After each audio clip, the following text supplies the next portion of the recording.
अऊज़ु बिल्लाहि मिनश शैतानिर रजीम। बिस्मिल्लाहिर्रहमानिर्रहीम। सूरह निसा की एक आयत पढ़ रहा हूँ, आयत नंबर 82। अफला यतदब्बरूनल कुरआन, क्या ये लोग गौर नहीं करते कुरान में?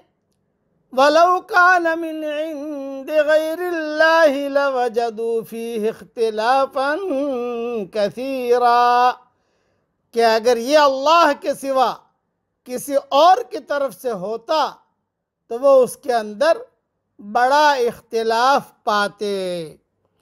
इसकी लंबी तशरीह तो मेरी तफसीर या तो तफसीर में देख लेना इंशाअल्लाह, जब भी अल्लाह ताला तौफीक देगा, जब भी आएगी छपेगी। मुख्तसर बात समझा देता हूँ। कुरान करीम से रहनुमाई हासिल करने के लिए इसमें गौर व तदब्बुर की ताकीद की जा रही है और उसकी सदाकत जांचने के लिए एक मयार भी बतलाया गया है कि अगर ये किसी इंसान का बनाया हुआ कलाम होता, जैसे बेईमानों का ख्याल है, तो उसके मज़ामीन और बयान करदा वाक़यात में तारुज़ और तनाकुस होता। क्यों कि एक तो एक कोई छोटी सी किताब तो नहीं है, एक ज़ख़ीम और मुफस्सल किताब है जिसका हर हिस्सा एजाज़ व बलागत में मुमताज़ है। हालांकि इंसान की बनाई हुई बड़ी तसनीफ़ में ज़ुबान का मयार और उसकी फ़साहत और बलागत कायम नहीं रहती। दूसरे, इसमें पिछली कौमों के वाक़यात भी बयान किए गए हैं जिन्हें अल्लाह अल्लामुल ग़ुयूब के सिवा और कोई बयान नहीं कर सकता।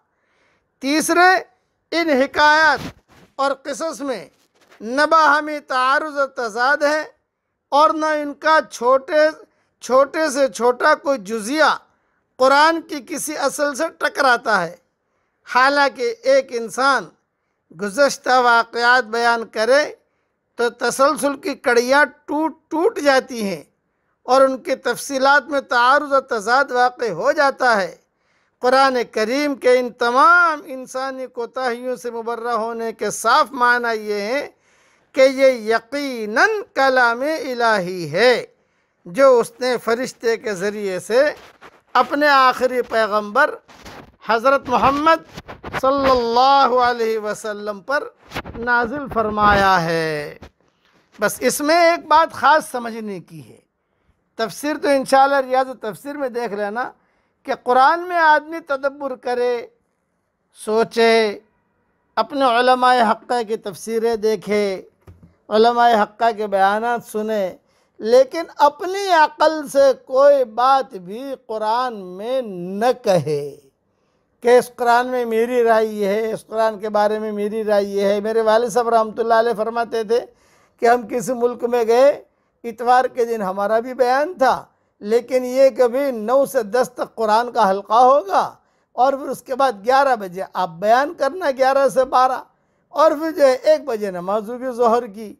तो हमारे वालिद साहब रहमतुल्लाह अलैह फरमाते थे, भाई हम लोग बैठे तो एक साहब आए और जो है कई औरतें भी आईं, कई मर्द भी आए और बैठकर कुरान खोल के बैठ गए और एक आयत पढ़ी और एक आयत पढ़ के वो पूछ रहे हैं कि व्हाट इज़ योर ओपिनियन, आपकी क्या राय है इस आयत के बारे में। तो अब्बा रहमतुल्लाह अलैह फरमाते थे कि मैं तो सोच कर ये देख कर मंजर में ताज्जुब में पड़ गया कि क्या मामला कर रहे हैं ये कुरान के साथ। तो ऐसे लोग गुमराह हो जाते हैं, ये जहन में रखना। कुरान शरीफ बहुत बड़ी अमानत है, इसलिए सलफ़ सालिहीन के पीछे पीछे ही चलना पड़ेगा। इसके अंदर सलफ़ सालिहीन ने जो लिखा है उसी के पीछे। अच्छा, आम तौर से हमारे इस दौर के अंदर लोग जो है ऊंची तफसीरों में नहीं जा सकते। इब्न कसीर नहीं पकड़ सकते, राजी को नहीं ले सकते, कश्शाफ को नहीं ले सकते, युगा कुर्तुबी नहीं पढ़ सकते। ये बड़ी बड़ी तफसीरें हैं जो उलमा ने लिखी हैं, बड़ी मेहनती की उन्होंने। भाई हमारे इस दौर के अंदर मारिफुल कुरान है मुफ्ती शफी साहब की, बहुत आसान है अल्हम्दुलिल्लाह। इसी तरह मारिफुल कुरान है मौलाना इदरीस साहब कांधलवी की रहमतुल्लाह अलैह की, वो भी बहुत आसान है। तफसीर मज़हरी है, वो भी बहुत आसान है।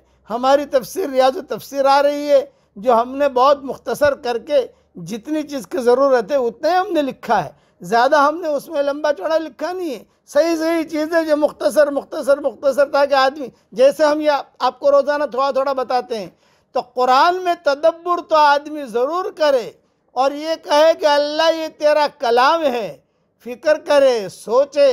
इसीलिए आम तौर से जो है हमने ये जो तर्जुमा किया मैंने, उसका बड़ा किस्सा हुआ है कि मैंने तर्जुमा क्यों किया रियाजुल कुरान का, कभी सुनाऊंगा इंशाअल्लाह। बस अल्लाह ताला से दुआ करता हूँ कि अल्लाह ताला हमारी क़यामत तक के आने वाली नस्लों को, ए अल्लाह हमको भी और हमारी क़यामत तक के आने वाली नस्लों को तेरे कुरान से जोड़ दे। आमीन। व आखिर दावाना अनिल हम्दुलिल्लाहि रब्बिल आलमीन।